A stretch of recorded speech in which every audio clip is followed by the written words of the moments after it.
The most famous art heist in history took place in Boston in 1990 when thieves broke into the Isabella Stewart Gardner Museum and stole 13 paintings worth hundreds of millions of dollars.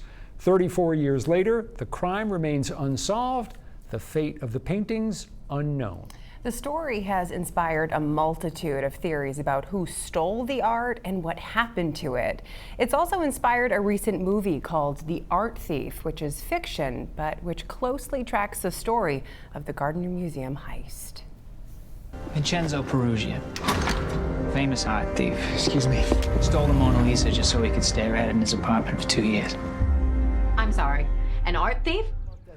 Mark Gio is one of the executive producers of The Art Thief, and he's with us here on 207. Thanks for coming in. Thanks for having me. So you spent your career working in aviation and air traffic control. You ended up as a producer on this movie. That's quite a change. What did exactly you do on this film? Producing, which is pretty much everything. It's like whatever the production needs, you find it. For example, this film took place in 1990. So the vehicles had to be period cars, and the filmmaker needed to find those. This was shot on Cape Cod, and it wasn't easy. So one of the things I did for the film was I went out and found 1990 model cars and talked the owners into letting us use them for the film. Super, super fun. And so as we said, the plot, characters in The Art Thief inspired by the heist. Yeah. Why not just do a straight retelling of this story that is so incredible? So Netflix has done a 4-part documentary series on it, and WBOR and the Boston Globe has done the podcast, 8-part podcast, Last Seen. So the real stuff has already been told.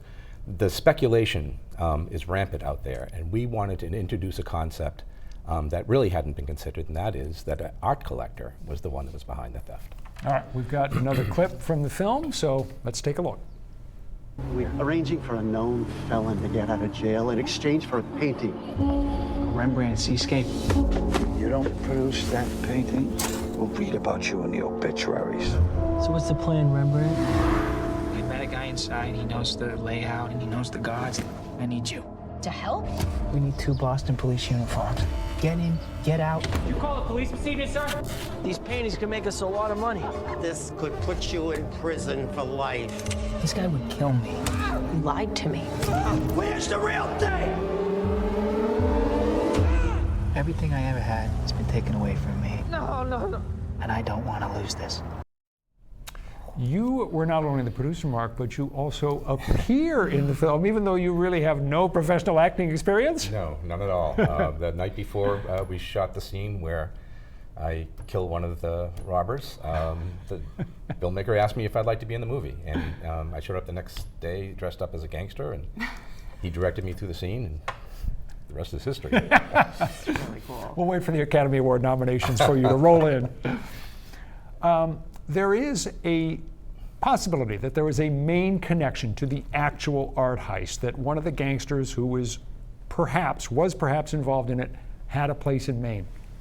In a nutshell, what's the story? Bobby Garante worked out of TRC Automotive Electric in Dorchester Ave, mile and a half from the museum, was suspected of being involved in the theft. He has a place about 10 miles north of here, or had a place 10 miles north of here. A mob associate of his, Bobby Gentile, in Connecticut, and his wife met Bobby Garante and his wife for dinner here in Portland at the old Howard Johnson's on Congress Street. And at some point during the dinner, it's believed that, well, it's known that the 2 Bobbies left, went out to the parking lot, and artwork was transferred from the trunk of one car to the trunk of another car. Garante's wife swears that 2 of the paintings involved in the theft were involved. Wow. One of the tantalizing what-ifs from this case. And there's so many. There's so much speculation out there. So do you think the mystery of who stole the art, what happened, do you think it will ever be solved? The Gardner Museum still has a $10 million reward out there. It's possible somebody in the Portland area does know something, and any information leading to the return of the artwork, people can get rich. So I'm hoping that that will be incentive for something to eventually come about that'll bring the artwork back. There's going to be a screening of The Art Thief tomorrow night at the Nickelodeon Theater in Portland at 7 o'clock.